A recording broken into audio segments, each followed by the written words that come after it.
Film dimulai dengan sebuah berita yang mengabarkan bahwasannya dunia akan segera berakhir. NASA telah memberikan pengumuman terbuka ke seluruh dunia bahwa dalam 20 hari ke depan meteorit besar akan jatuh ke bumi. Dalam upaya terakhir untuk menyelamatkan umat manusia, NASA sudah mengirimkan misil yang akan meledakkan meteorit tersebut, membuatnya menjadi puing-puing kecil yang pada akhirnya akan menjauhi bumi. Para ahli hanya bisa berpendapat jika meteorit ditemukan sedikit lebih cepat, situasi berbahaya seperti itu tidak akan pernah terjadi.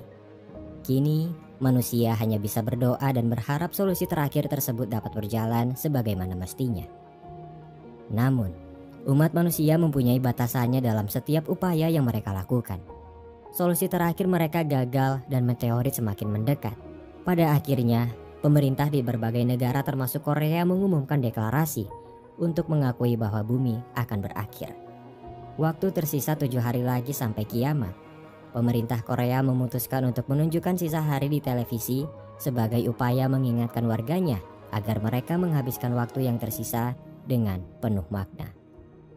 Terlepas dari prediksi kiamat, tidak ada kerusuhan seperti di film pada umumnya. Sebaliknya, manusia beraktivitas dengan penuh kebahagiaan bersama orang-orang terdekat. Sebagai pria yang selalu menyendiri, namun tidak bisa merasakan momen indahnya bersama kekasih bahkan di hari-hari terakhirnya itu. Menghela nafas, Namu berkata bahwa mungkin dia akan mati kesepian sebelum kiamat. Namu adalah seorang pemuda yang baru diangkat menjadi polisi sekitar 1 bulan yang lalu. Dalam 4 tahun terakhir, dia hidup menyendiri di sebuah apartemen kecil dan sempit. Namu tidak pernah memiliki teman ataupun seorang kekasih.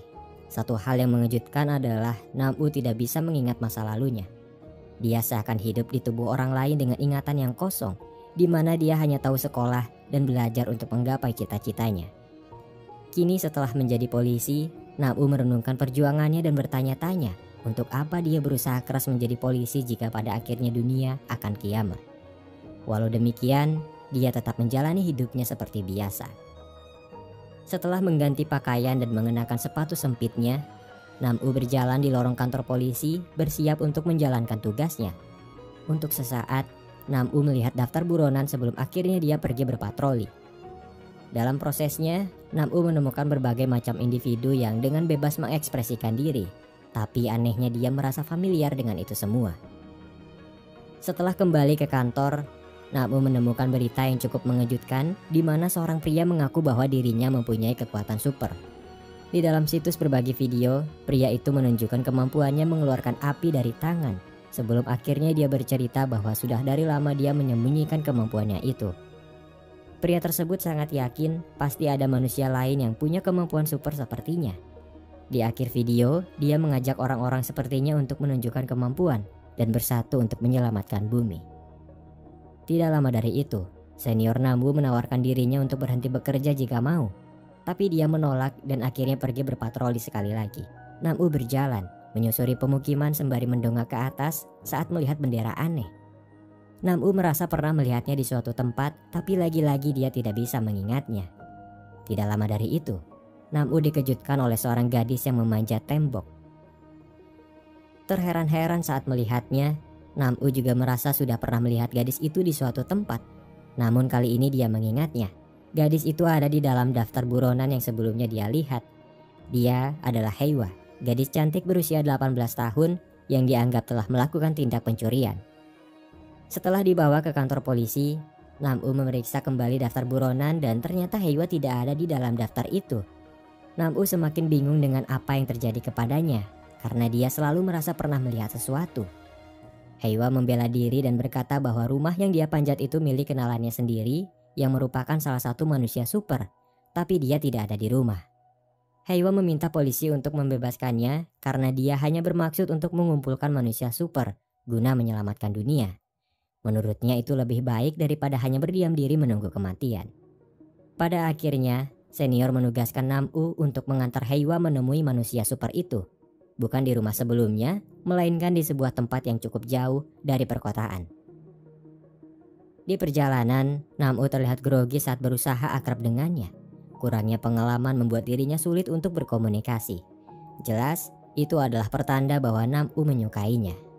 Nam-u singgah di sebuah pom untuk mengisi bahan bakar, meninggalkan Heiwa yang tertidur untuk membeli bekal dan persediaan. Di dalam toko, Nam-u melihat acara berita mengenai orang-orang yang mulai mengidentifikasi diri memiliki kekuatan super. Sebuah organisasi juga telah terbentuk dan mulai merekrut manusia super lainnya untuk membantu NASA.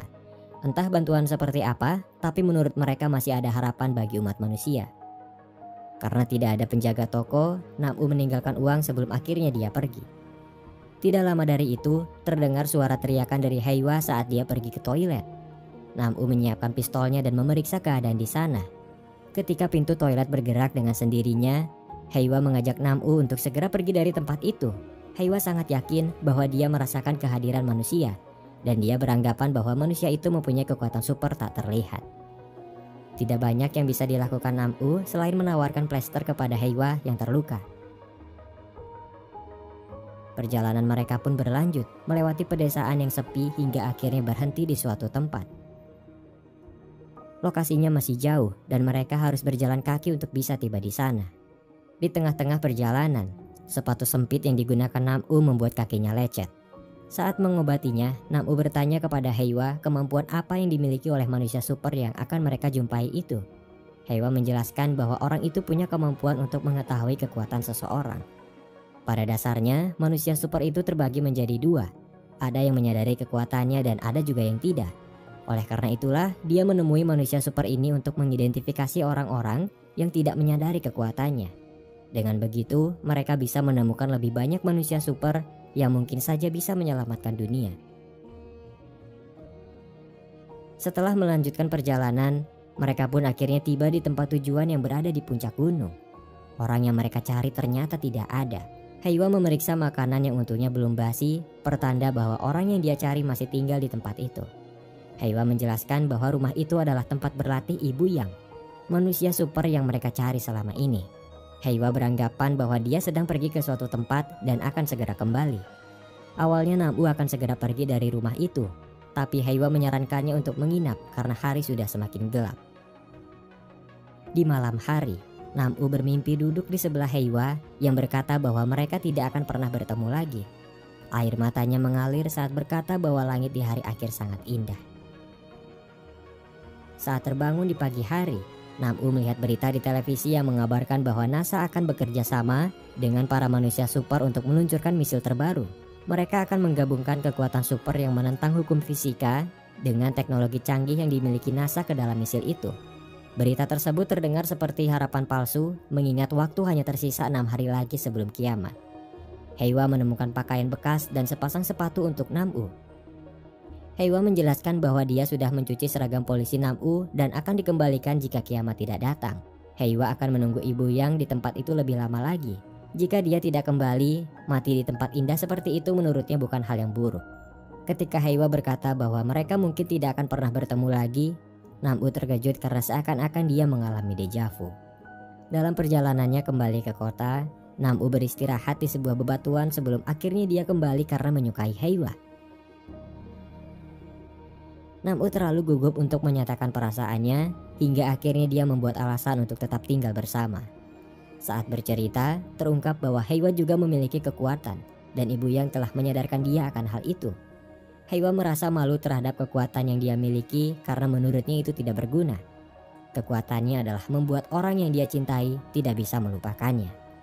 Kekuatan itu membuatnya tidak menyadari bahwa sang ibu menderita penyakit Alzheimer. Tentu saja karena orang yang dia cintai tidak bisa melupakannya. Oleh karena itulah, Heiwa menganggap kekuatan itu tidak berguna.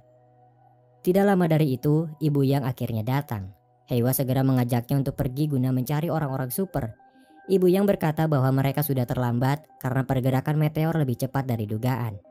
Berita di televisi menjelaskan bahwa meteor paling cepat akan tiba malam hari ini. Pecahan meteor perlahan mulai memasuki atmosfer bumi. Siaran televisi mulai mengalami gangguan sebelum akhirnya hilang.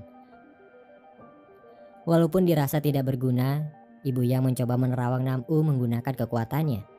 Terkejut saat menyadarinya, Ibu Yang menjelaskan bahwa Nam-u mempunyai kekuatan super di mana dia akan kembali ke masa lalu jika meninggal dalam kecelakaan.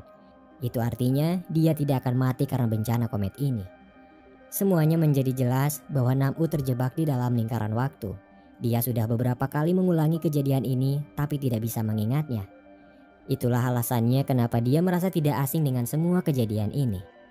Nam-u tidak bisa mengingat masa kecilnya karena dia sudah lama terjebak di lingkaran waktu tersebut dan dia terus mengulanginya hingga saat ini.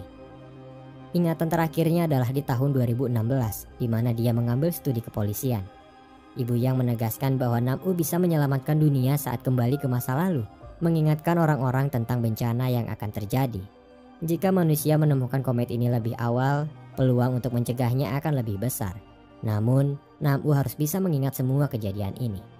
Bagaikan takdir, kekuatan yang dimiliki Heiwa bisa mengatasi hal itu.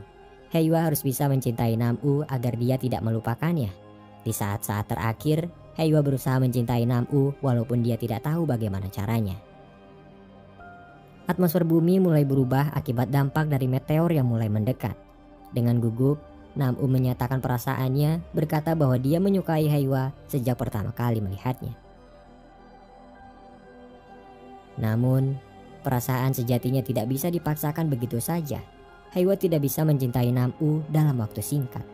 Dia menangis, meminta maaf karena mungkin ini sudah menjadi akhir dari segalanya.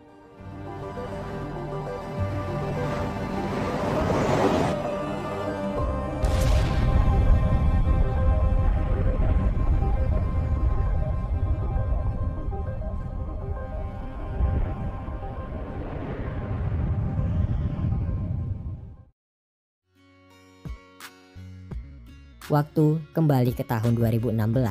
Nam-u terbangun di apartemen sempitnya tanpa mengingat kejadian apapun. Itulah yang selama ini dia alami hingga melupakan masa lalunya. Ketika Nam-u pergi mengambil minum, dia bertemu dengan Heiwa yang ternyata satu apartemen dengannya. Fakta bahwa Nam-u tidak bisa mengingatnya adalah jawaban bahwa cintanya bertepuk sebelah tangan dan dia akan terus mengulangi kenyataan pahit itu. Satu hal yang bisa diharapkan adalah munculnya keajaiban yang bisa merubah variabel dan membuka hati Heiwa untuk Nam-u suatu saat nanti.